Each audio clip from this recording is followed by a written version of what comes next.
pomegranate and guava. Both are coolant fruits and highly beneficial for heart, for your brain.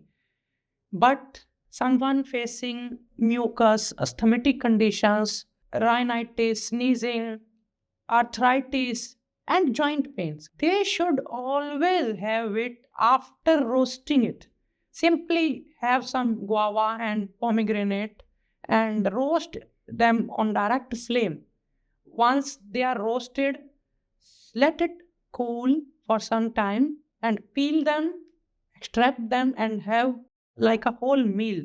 You will feel you are not facing complications of these fruits in these conditions.